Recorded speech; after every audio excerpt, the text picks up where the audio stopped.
Welcome to The Mortgage Voice with Jeff Barton, your voice in the mortgage industry.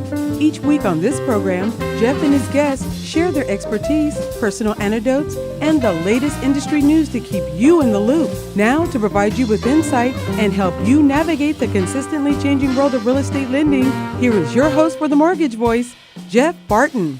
Welcome, everybody. I'm Jeff Barton. I'm your voice in the mortgage industry. 888-713-2929, our telephone number. Give us a call. Pick up the phone, ask a question, think of a question, write down the number, and ask it later. We will certainly get back to you in any form that you leave us a message. We also have an email, info@malibufunding.net.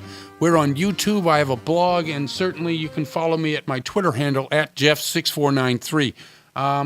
What's going on out there in the marketplace? What's happening post-disaster? How are you doing in your search for your house, for your mortgage?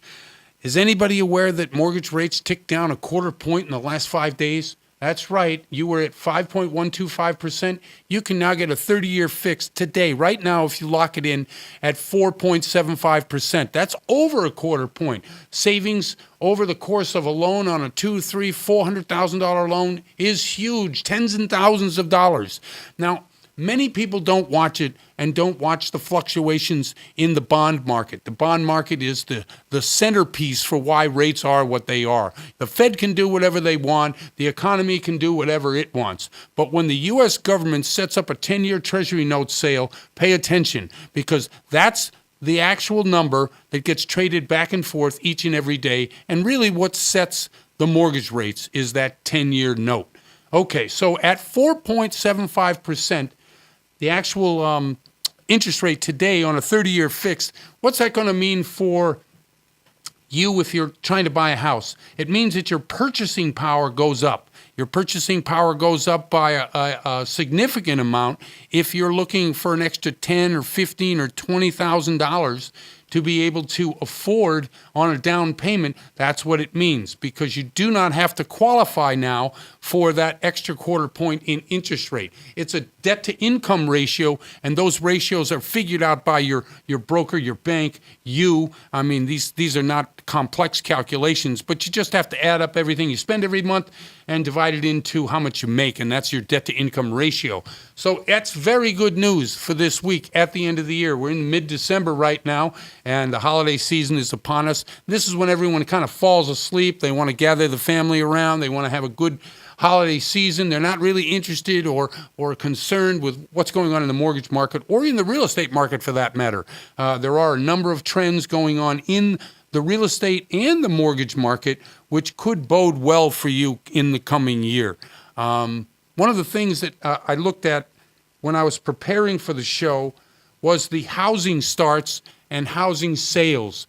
In the new home housing market, we're probably going to see about 675 to 700,000 sales in the new home market, and that's nationwide. That's not a good thing when we have to build 1 million a year. But if those particular numbers fall, and they fell 8% over the last month, year to year, which really means that the builders are nervous about the economy. I know people are saying the economy is booming, and it is. We have more people working today than have ever worked. Over 160 million people have jobs today. But this long-term outlook, what we look at in the new home building sector, which is really a precursor to what's going to happen in the economy overall. We look at new home permits, we look at land acquisition, and we certainly look at sales numbers. All three of these numbers are indicators of what large builders, Chipotle, Aspen, what's his name? Eli, what's his name? Broad, right. The Broad housing sector. All these large real estate companies, builders, they're the ones that are really looking at the future, looking at acquisition costs and also building costs, as well as, is the demand going to be out there? Let's say we have a mild recession in 2020, which a lot have predicted. Actually, there have been predictions over the last 2 or 3 years that we would be in a recession now. And last week's show, we talked a little bit about what that inverse curve is in terms of the 10-year and the 3-year, i.e., the longer term the bond, you should be getting paid more. The shorter term, you should be getting paid less. Well, that inverted last week and there is indications when that happens that recessions are somewhat imminent. Well, this is another indication of the same thing coming from the housing market saying, hey, look, we're not looking at the same numbers next year that we're going to have this year, and it's indicated in this month in terms of the amount of new housing starts. So new houses, but what does that mean if you're out there right now in San Bernardino and Riverside? I want to say hi to KCAA, KMET, and our great friends up at K Tahoe. How's it going up there in K Tahoe land? Things are really good, Excellent. I mean, snow on the ground, and Perfect. Snow is winter gold. Winter gold, absolutely. So, again, if you're in our listening area, thank you very much for tuning in each and every week. This is a show that we basically talk a lot of different things in the housing and in the mortgage sector. This is the Mortgage Voice, after all. And what we're trying to do is educate and help. If I can't do it, I'll find you somebody who can. We did get a call today from somebody up in the Tahoe area looking for a mortgage, and they also had another property in a different state. The company I work for, Malibu Funding, Inc., and their NMLS number is 79620. They have licenses in 10 different states. So one of these states that was needed, Illinois, the company Malibu Funding had a license there, has a license there, so we're able to help those people out. So let's just get back a little bit to the new housing starts that have gone down, the interest rates, which have gone down, and as a result of interest rates hitting 4.75% again, which they really haven't been, I would say, probably 4 or 5 months, obviously the mortgage application rate went up, and that's a good thing because what we need in the mortgage industry is more loans. You may have seen or read or have read about or are looking at the number of lenders laying people off and the number of lenders being acquired or merging, or the number of mortgage brokers may be less than what they were. Now, the mortgage business thrives really when the interest rates go lower. Why? Because then there's a strong refinance market. The strong refinance market means that you're probably going to get a better balance of purchase loans and refinance loans. Currently, the balance is not there. We probably have 20, 25% refinance and 75% mortgage loans, purchase loans rather. That's not a good mix because what happens is purchase loans means that there's more people in the transaction. You've got realtors, you've got title people, you've got escrow people, you've got sellers agents, buyers agents, sellers and buyers, and all of that means that there's a heck of a lot of pressure on that timeline in the contract and a lot more people who are trying to eat out of that one deal. It puts pressure on the system, and it's a longer process. Now, for those real estate agents listening and for those buyers and sellers out there, knowing that that is the case, it doesn't necessarily mean you can't get your loan or it won't happen. It just, what I'm saying is a refinance is easier because it's just you, the broker, or the lender, or the bank, and the borrower. And that's it. And so the timeline, the constraints are a lot less. The borrower already has their refi in the process, and borrowers, knowing that the process itself is going to maybe take a little longer, you just back off a little bit. They're waiting for it to happen. A lot of cash-out refis in that arena. People are waiting for their money, so they're a little bit more patient than they would be under a contract with a seller and a buyer. And by the way, those contracts they're not ironclad, but they're pretty strong, and they're pretty intense in terms of the pressure brought on the deal. A lot of people are unhappy at the end of every deal anyway, so if the loan's held up, yeah, it can be a problem. So we're looking for a more, I guess, balanced refi to purchase market, and in this current climate where the rate just dropped to 4.75%, yeah, I think we're going to see some of that, some more of that. I think we might see this through January, and if we have our fingers crossed, will the Fed raise their short-term interest rate that affects your credit card? Of course, nobody wants their credit card rate to go up around the holidays because you're using your credit card to pay for most of the things that you need. Now, in my own particular area, a lot of people lost their houses. It's been terrible. But one of the things I want to talk to one of our guests today, Lori Wheatman-Zook, she is a radio personality for Fraudsters Radio. I want to ask her about the fraud that it takes place during the holiday season in general, but also the scams that are out there about trying to help people who have lost their home or help people who are victims in some sort of disaster, what to look for, what to look out for, and I'll be looking forward to her on the show. Anyway, I'm Jeff Barton. I'm your voice in the mortgage business, and we'll be right back. You're listening to The Mortgage Voice with Jeff Barton. We'll be right back with more in just a moment. For more information on today's topic, email Jeff Barton at info@malibufunding.net. Now, back to The Mortgage Voice with your host, Jeff Barton. Welcome back, everybody. I'm Jeff Barton. I'm your voice in the mortgage industry. 888-713-2929 is our telephone number. Pick up the phone, give us a call. We answer any and all questions about your mortgage or some of your real estate concerns. It is that time of year where a lot of people just shut it down, especially in the industry. But there are some terrific deals out there, both in the real estate side and in the mortgage section. In the earlier segment, I talked about rates lowering to 4.75%. On average, 30-year fixed. That's a big savings, quarter point to 3.75% on a 30-year fixed to save you tens and thousands of dollars over that term of that loan. Plus, it'll give you some more money if you want a bigger down payment. And so if you're out there and you're thinking about doing something around the holidays, like I say, yes, you'll find that one or two agents out there who will help you because they have to, satisfy their particular needs in making a living. I know a lot of people do shut it down, but there are some great people out there who will help you. One of these guys I've just met recently, and I'm really impressed by both his, the way he does business and how he is attacking it this early in the year or this late in the year, is Nick Rogers for Berkshire Hathaway. Nick, how are you? I'm doing great. Thank you for having me on. Thank you very much for coming on. Okay, let's get right to it. What area of California are you currently working, and tell us a little something about your background. Well, let's see. I'm years old. I live in Ventura, California, and I pretty much handle Ventura area, Ventura, Oxnard, Camarillo. I mean, I will go as far out as, Thousand Oaks, West Lake Agora, up to Santa Barbara, Okay. If I can get work out there. Okay, so you're a younger agent, which we don't, in my business, we get a lot of old guys on the phone talking to interviews. But to talk to someone younger, your approach towards the business, how do you make yourself, I guess, more attractive than somebody else who would be going after the same client? That's hard to say. I mean, honestly, I give it my best. I love talking to people.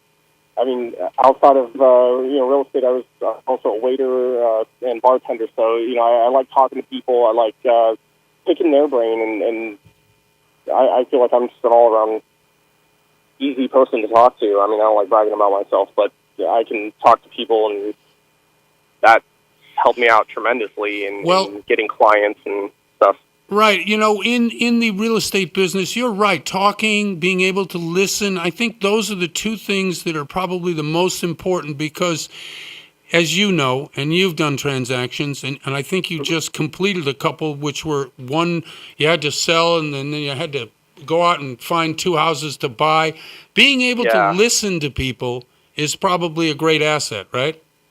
I feel like that is almost, it almost beats years of experience, as long as you can listen to what your clients want and, be able to help them and meet their needs.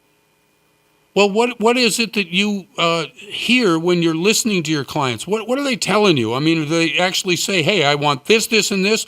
Or is it something of a skill by which you ferret out what they're looking for or what they want?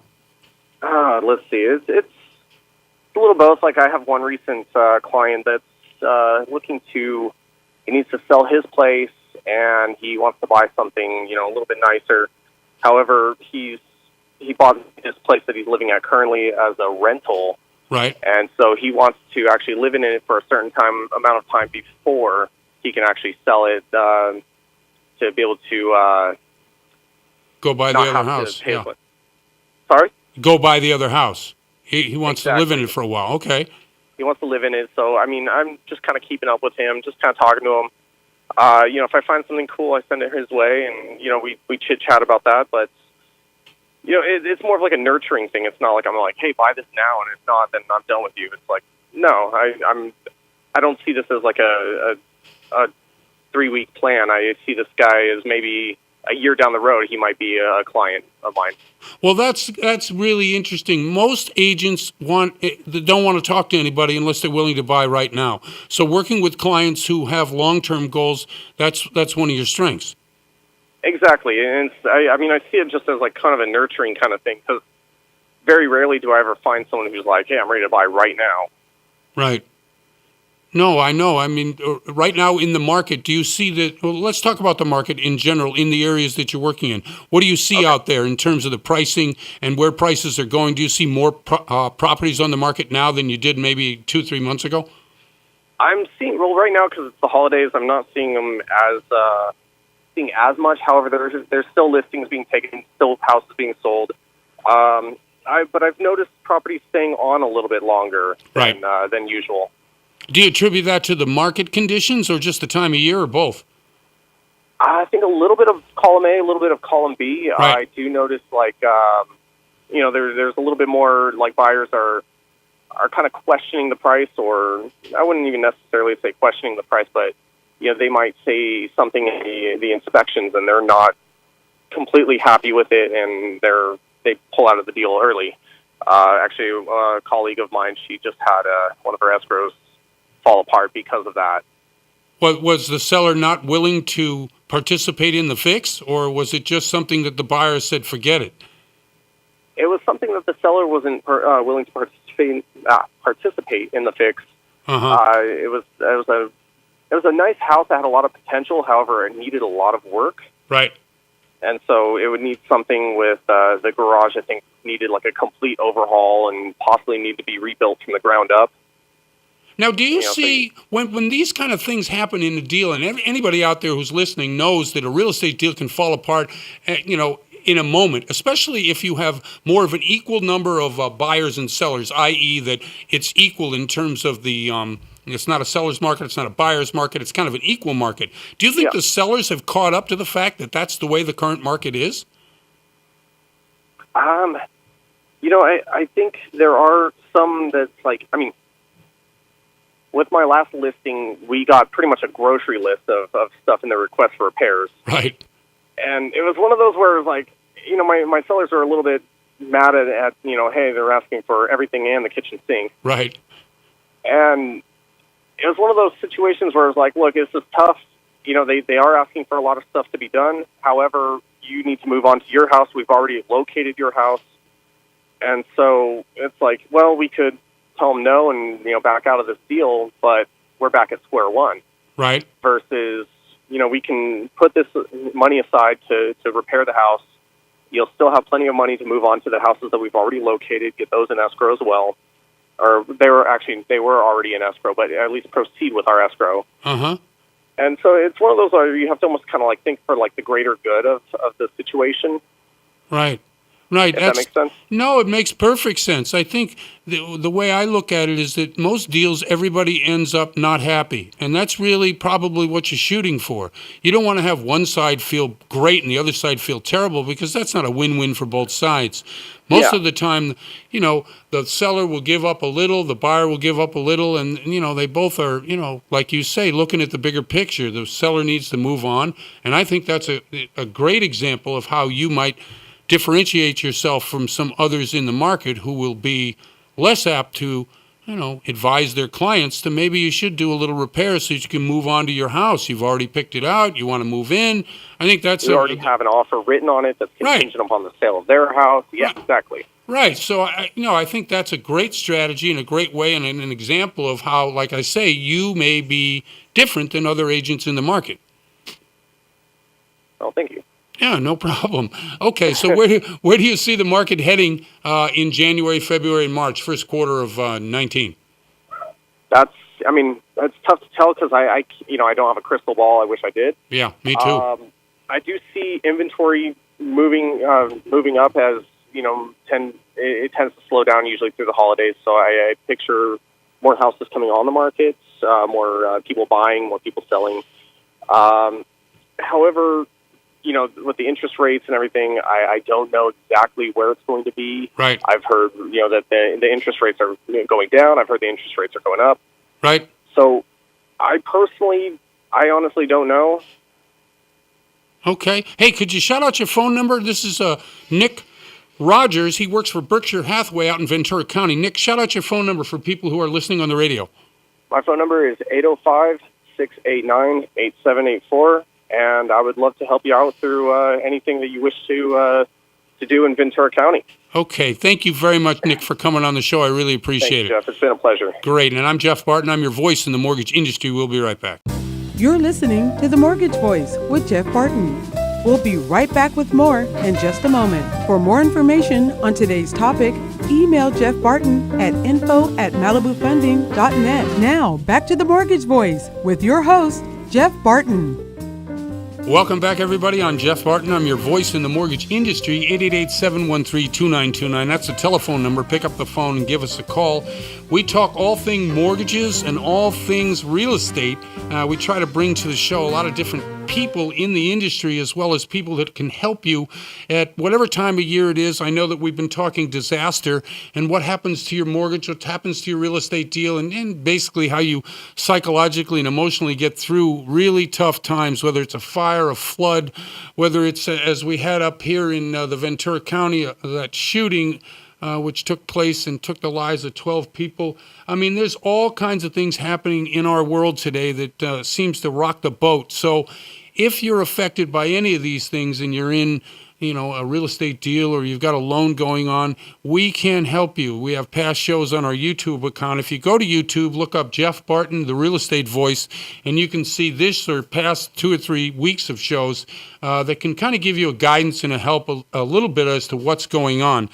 Today is no exception. We bring to the show first-time guest and somebody I actually admire for what she's done in promoting small radio shows like ours on her particular Facebook account is Lori Wheatman-Zook. I think I got that right, Lori? You did, Jeff. Okay, Thank you. Very good. And she has her own show, Fraudsters Radio, and I wanted to bring her on to talk a little bit about that, what she's doing, and thank her for actually putting together that group, which seems to be growing, Lori, every day. It does. In about 9 weeks, we're up to 100 radio hosts and podcast hosts, and you were one of the first people that joined, so I want to thank you for that because we're all helping each other, and Right. That's what it's all about for us. Yeah, I do. And I think people who are fledgling into this career or have been in it a long time who do have a show need a lot of support, as anybody in any small business does. Speaking of small business, you're in Fraudsters Radio. Give us a little example of some of the things people should watch out for now around the holiday season that they might not be aware of. Well, sure. Let me just say with Fraudsters Radio, I do co-host that with litigation consultant Storm Bradford, and we're dedicated to exposing different types of scams and frauds. So to give you an idea, we've had the IRS, the FBI, detectives, experts, helping people out in different scenarios. Right. But you wanted to talk a little bit today about fraud around the holidays, correct? Yes, if that's possible, just because I think a lot of people, they're just not aware, or they're not made to be aware enough. Right, and I got a whole big list for you because fraud is my topic. So I'm going to start with the first one for me. I usually tell people, don't use a debit card. Mm-hmm. People use debit cards, and I think that is the most dangerous thing to use because if somebody gets a hold of it, they can just wipe out your cash. So Right. if you have a credit card, there's definitely much more protection in using a credit card. I use mine for merchant protection.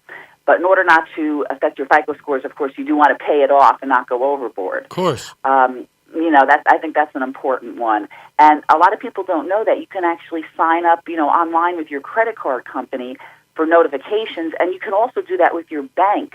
So, for example, if I make a purchase and it was done online, for example, my credit card company will actually send me an online notification, which I look at to make sure that it's legitimate. Right. But your bank can give you notifications too. So if you know if any money is missing, and Jeff, if it's okay, I want to share kind of a little story of something Go that ahead. happened to me with PayPal last week. Please, no, we were talking about it off air. I got intrigued and wanted you to share the story with us on air. Right. Well, I have more than one PayPal account, and so I have one that is a newer account, and I had a question about a transaction. So on my phone, I Googled PayPal, and the first number that comes up under their PayPal logo, I hit call, And it was early in the morning, and so I wasn't quite thinking, right that early. And a person answered the phone. Now, a clue for people is if a person answers at PayPal, it's not PayPal. Right. Because they have, they have their automated message. Mm-hmm. But this person said, yes, they were PayPal, and I said I had a problem with one of my accounts, and I wanted to find out what I could do. And the person asked me for my password, and I said, wait, PayPal doesn't ask for the password. Right. I'd only given him my email address. Regardless, he read me off the name of the person and the dollar amount of that transaction. Now I'm thinking, oh, that's really, really weird. Yep. And so I say to him, look, I just got a notification online from PayPal saying someone changed my passwords. I said, I got to go and change my passwords. And he's telling me, no, don't. I'll call you back. He gives me a number from an 833 area code. I'm thinking something's wrong. I hang up. I immediately go in, and on all of my PayPal accounts, I immediately change the password. Right. Now, the kicker to the story is it took me over 2 hours to get a hold of someone on PayPal. They have an automated system where they put you in queue, and if you press Right. 1, they'll dial you back 2 hours later. So the first time they did that and I picked it up, I got disconnected. I had Right. to do it again. And finally, I was able to get through to someone and explain what had happened. And I did turn in all of the phone numbers, but that was not a real company, even though it appeared to be online. Sure. Now, the funnier part, Jeff, of the story is I have a friend who does not know the story, lives on the West Coast, and called me up yesterday with the identical story, how she found the PayPal number under the listing online, and this person wanted her to wire money or go get a gift card or do something ridiculous. Right. And so you've got to watch out for the PayPal scams. What do you They're big. do? They want your money. Do you call like the FBI? Are you calling the police? I mean, what do you just watch out for it and move on? How do you deal with it? Well, it depends on what happens to you. I mean, Right. first off, if your money is actually, first off, I would say if you have a PayPal account, don't hold the money in the PayPal account because they're not like a regular bank. Right. Transfer it immediately into your bank because they're typically FDIC insured. So if Right. someone gets your money out of your bank, it may take a while, but you will get your money back. I have 3 bank accounts because I'm a victim of ID theft. So Right. I figure I lessen my chances Right. if I keep my money spread out rather than in one account, especially this time of year. If they pull all your money out, you're in trouble. Now, if you're paying for gifts online, how do you make sure that the company you're paying, like this PayPal, is legitimate? What are your suggestions? Well, that to me is also scary. First off, if it's online, it should have the HTTPS for security. Right. But there are lookalike web pages. Yes, there Now, are clones. Yeah, and since you can't nowadays trust the phone numbers, the one source that I do trust phone numbers from is a website called Get Human, as in get a live human being, gethuman.com. Okay. And they have someone there that actually, they list most major companies, and when you type in the name of the company, somebody has figured out what prompts for you to hit to get through to a live human being at that company. Oh, I like that. So far, yes, that one I have found to be trustworthy. Okay. But I'm nervous myself because if it's not a real website and you're calling the number on there, then you don't know until you get hit. So Right. that's why you want to use your credit card and not your debit card. Let me ask you another question about Sure. when you got into radio and you wanted Yes. to do this show to help people. What was the motivation beyond helping people? I mean, are you enjoying the process of like investigating and finding out? Do you like busting Yes. people? Oh, you do. Okay. Well, I think it's fascinating. It's a fascinating topic. I have been defrauded. I know plenty of people have been defrauded. Me too. And part of it that fascinates me is the criminal mind, the sociopaths that Right. do this type of stuff. But how I originally got into it several years ago, I'm a credit consultant. Okay. I help people with bad credit. I'm not credit repair. I actually teach people how it actually works so they can try and resolve their issues. And out of that came consumer advocacy many years ago. And so people would start calling me for everything. How do I do this? Right. How do I do that? How do I buy a house? What's an appraisal? And so I had previously co-hosted a show with a real estate friend, and when he stopped, they asked me at the station, well, why don't you do that consumer advocacy show you're always talking about? Right. So I did that, and you know where it made my life easy was now if somebody calls me up and says, how do I do fill in the blank? Right. I go, wait, I did a radio show about that. Let me send you the podcast, which is all educational, and the experts' information is at the end. And that way I'm not spending hours, of my time trying to help people, which I like to do, but it took a lot of time. This way I have the podcast. So I've stayed in radio, primarily on consumer advocacy. I did do variety, and then back to fraudsters to consumer advocacy. It's my favorite topic. Listen, we're up against the clock. Can you shout out a phone number in case somebody wants to talk to you or maybe has a story that they want you to, talk about on your show? Oh, sure. Great. Yeah, you can reach me at 813-777-4908. Thank you very much, Lori, for being on the show. I really appreciate it. Thanks, Jeff, for having me. Thank you. Have a great holiday. Hey, and you too. And that's Lori Wheatman-Zook from Fraudsters Radio. I'm Jeff Barton, your voice in the mortgage industry, and we'll be right back. You're listening to The Mortgage Voice with Jeff Barton. We'll be right back with more in just a moment. For more information on today's topic, email Jeff Barton at info@malibufunding.net. Now, back to The Mortgage Voice with your host, Jeff Barton. Welcome back, everybody. I'm Jeff Barton, your voice in the mortgage industry, 888-713-2929. That's a telephone number. If you pick up the phone and give us a call, we can help you with your questions about purchases, certainly purchases, refinances. Maybe you want to get into an investment property. There are some opportunities. It's the end of the year. A lot of people go to sleep, take a vacation, or don't want to do any work. So those of us that are still working and those properties that are still on the market, and by the way, interest rates have come down, so your mortgage is going to be cheaper right now. There are opportunities in any market, of course, but right now in this market in December 2018, yes, there are some opportunities. We have brought to the show over the years and over the last couple of months, a lot of different kinds of people. And I'm going to do that again right now. John Estrada has never been on the show before. He's a broker for Montana Realty and Home Loans. And I want to ask him some questions about where his market are, what's he's doing, and what he thinks next year is going to bring. First off, John, how are you? I'm doing great, Jeff. Thanks for the invite. Thank you for coming on the show. I really appreciate it. Okay, for our audience, let them know where you do your work, where your office is, and how long, a little bit about yourself, how long you've been in the business and such. Well, first of all, I work for Montana Realty and Home Loans. We're located in Granada Hills. I've been doing mortgages for the past 20 years.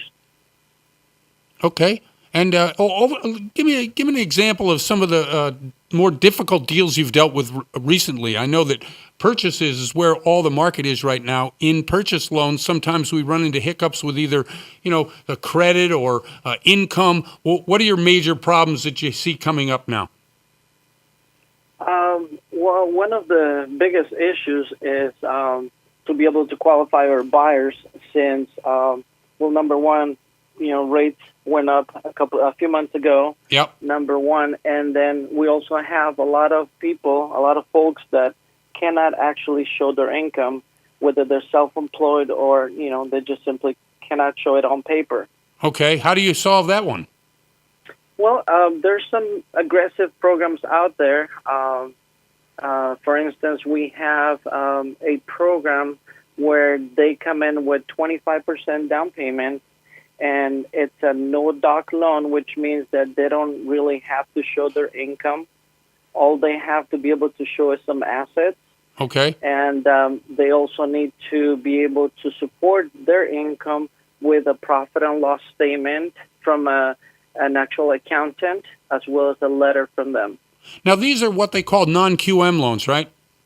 That is correct, Jeff. Okay, and for the audience and anybody who's been listening to the show, non-QM simply means that Fannie Mae, Freddie Mac are not buying these loans. They are full TRID loans, which means that the disclosures and the fees are disclosed as they would be in a conforming loan that is a QM loan.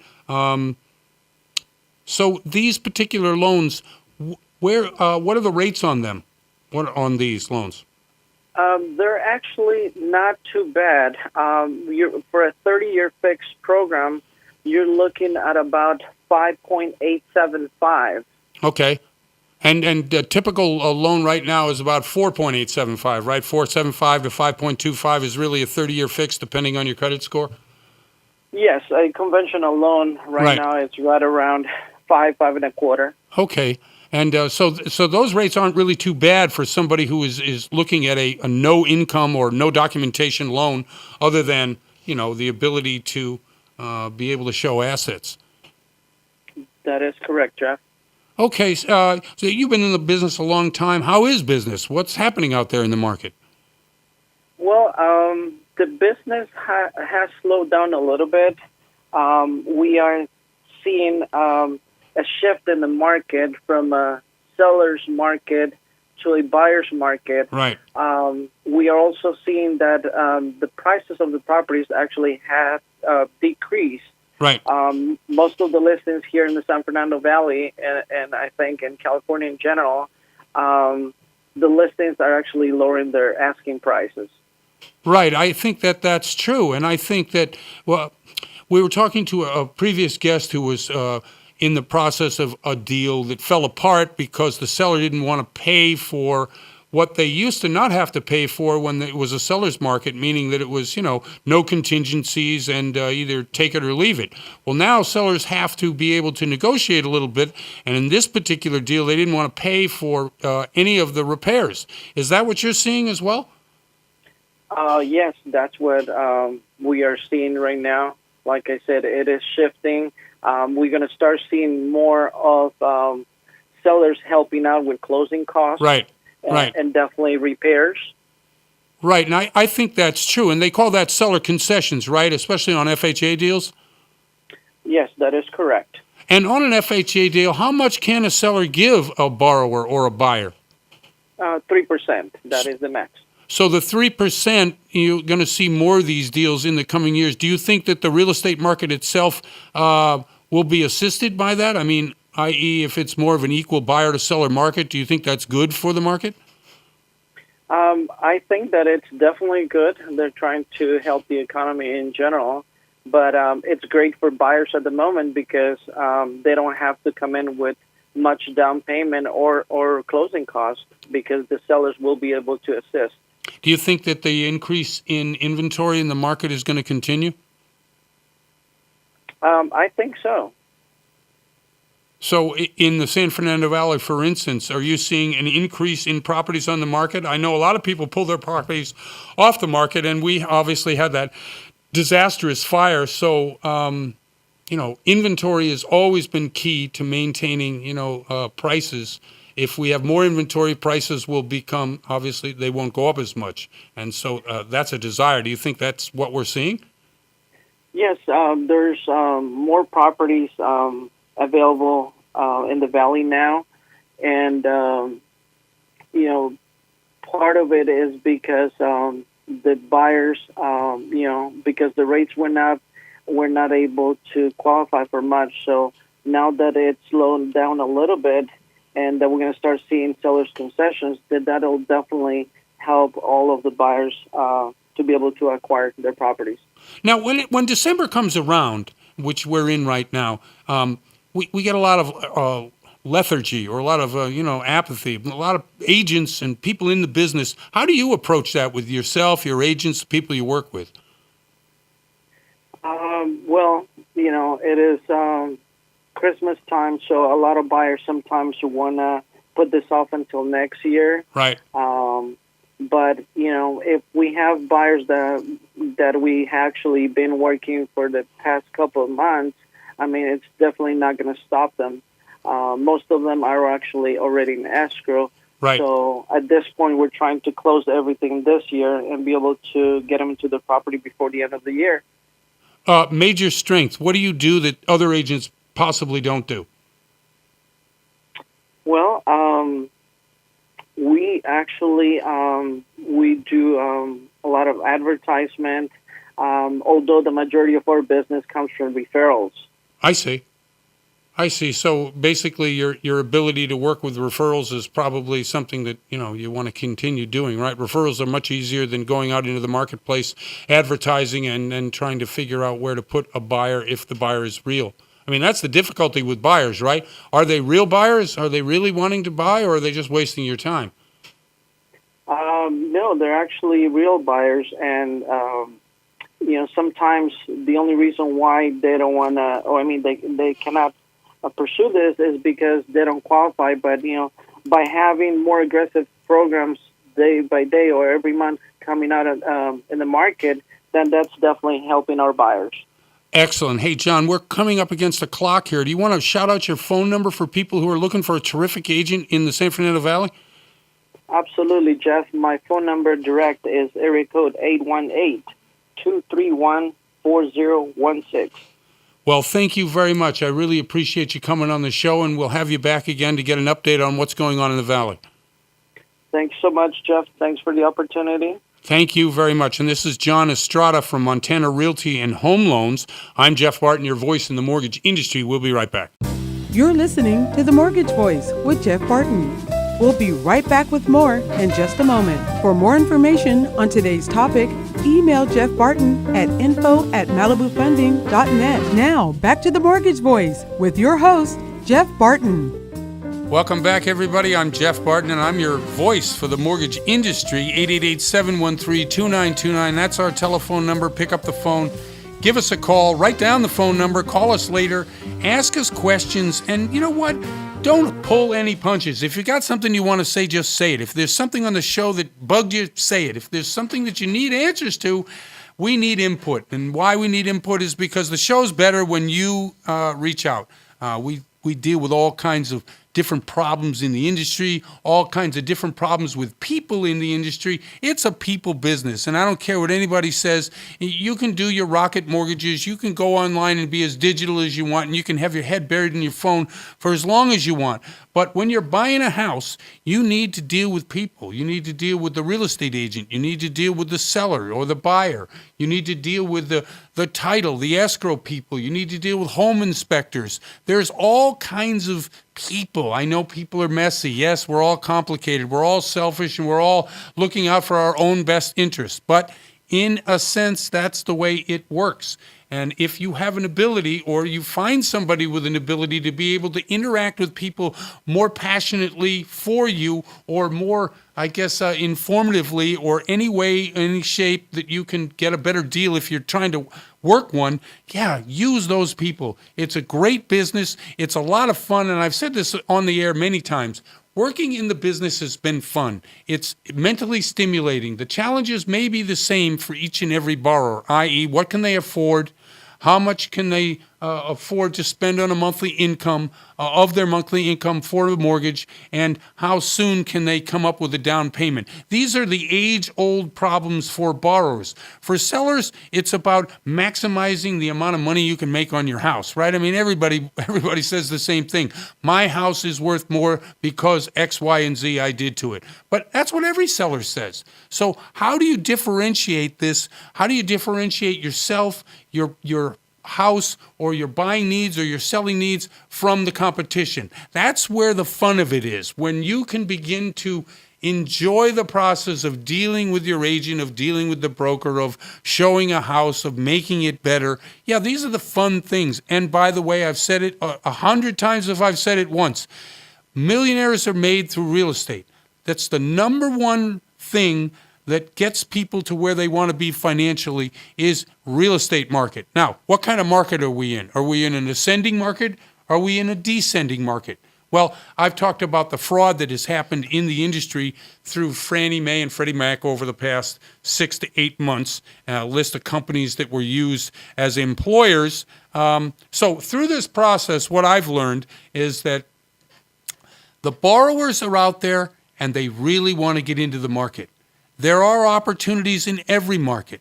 What it shows to me when I go through the scenarios of the people that are defrauded, lenders and brokers, is that there's equity in those properties. And all of these properties have money that is lying on the table.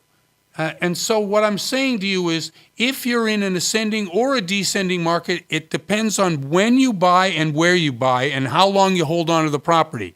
If you're into a situation where you think that the property you bought 2 years ago is probably maxed out and you're an investor and you want to sell, that's good. Sell the property. Take your profit off the table and wait. If you are in a ascending market that keeps going up, maybe you want to get into the market now and hold the property for a year, 2 years, 3 years, whatever you think it is, and then get out.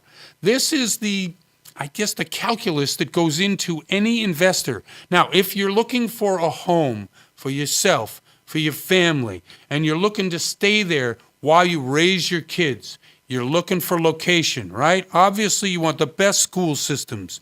You want the nearest locale to public transportation or to get on the freeway. You want ease of shopping, you want to be next to a grocery store or within quick driving distance. And you want to have a safe neighborhood, so you want to check out the police statistics in your local area. All these issues, situations, things that drive you as a buyer or a borrower or a seller are fun, they're interesting, they're things that every one of us has to deal with, because let's face it, we all got to live somewhere. Oh, Daryl, I want to ask you a question on that. Yes, Did you yes, sir. see, and this may be a spreading influence that LA County has, they are looking to change the rules of short-term Airbnbs. I have read that, yes. Okay, and they're looking to limit the amount of time, space, and ability for you to rent out your properties. Plus, there's something tied in with the old initiative where they were putting a cap on how much you could raise the rent, right? So it's tied into that initiative from the 1970s, whatever it was. Yeah, and so I have a problem with that. I mean, I think what happened with Airbnb or there's several of them for rent by owner or a number of other that you might be able to think of. If you have a room in your house, or you have a house that you want to rent rooms, or you want to just rent your house for a day, a week, a month, what difference does it make to the city or the neighborhood? Shouldn't make any difference whatsoever, other than, if people are coming in and going out all the time, maybe they don't care as much about what they leave behind or what they do while they're there. It's like if somebody rents your house to make a movie, right? Right, that's right. There's a bunch of people that load in there, and there's traffic, and there's consequences. Sure. But if somebody's going to come on vacation, you would think that they're just in, they're out, they're quiet. It wouldn't be too bad. Well, my daughter, who has been she was in Amsterdam or north of Amsterdam at a school. She spent a semester there, and she said in Europe, if you want to go to a distant city, and kids are trying. I mean, Europe is one of these places, as you well know, trains, driving, planes. Kids are on the move. Right. Nobody needs a car there, really. Nobody needs a car, and you are basically spending a lot of time away from where your base is, and she just goes to short-term rentals, rents a thing for a night, a weekend, and it's no problem. Well, they had the whole youth hostel thing down Right. cold in the beginning, right? Right, and this augments that. And that's what my point is that if the LA model takes over, and in certain cities around the country where you have, richer people who don't want to have these transient people moving in and out, they've already set kind of ordinances. But doesn't that kill not only the American spirit of trying to do something, make some money, or whatever it is that you want to do, but also people need to live and rent and... Yeah, I went to a B&B once many years ago, and it was, people in their home where Right. they would, they rented a room upstairs. You came down in the morning, and they lived in the house, and Right. they made breakfast. I was a little uncomfortable. That's a little weird, but that's like a bed and breakfast. Yeah, no, that was Now eerie. that's a big Europe thing too. Because you don't want to get too noisy. You don't want to. Right, you're you're sort like of tiptoeing around. Well, that's true. I mean, I think all of these rental situations in Los Angeles, San Bernardino, Riverside counties, really they have to take a harder look rather than just look to, somebody's complaint and the regulations to be. I know Las Vegas has banned it. You cannot do short-term rentals in the city of Las Vegas. Well, look who owns Well, of course. everything. That's what I mean. The hotels are what they want you to do, but if you're it's short-term not- rentaling, you're not paying city tax. You're not, and that's the other thing. What were we talking about that? About taxes and what was Yep. going on with the water bill? Yep. Oh man, unbelievable! I think anybody out there who is looking at, either their phone bill and wondering why certain taxes may be up. The reason is because nobody uses landlines anymore, right? Well, plus they're going to try to tax text messaging next. That's right. That's what we were news. talking about. So the text messages, which is the greatest form of communication I've run across since I've been alive. It's great. And the other thing that came up recently is the governor here in California gave Edison the permission, if they are sued for starting the Thomas Fire, that they can pass that cost back to the public. Thank you, Jerry. On your way out the door. What a nice guy, huh? Yeah, Anybody I out tell there who gets a little supplemental tax on Hey. your particular energy or your utility bills, Yeah. you can thank our ex-governor for that, or the new governor. He seems to be among the same crowd that likes to tax and spend. Oh, he's a smiler. Yeah, he knows how to smile. He does indeed. Thank you very much for jumping in. And I'm Jeff Barton. I really appreciate you listening each and every week. We love doing the show. We love coming on. We're into our 5th year now. So anybody who's out there, thanks again for coming and listening to the show each and every week. I'm Jeff Barton. I'm your voice in the mortgage industry, and we'll see you next time. You're listening to The Mortgage Voice with Jeff Barton. For more on today's topic, visit www.malibufunding.net.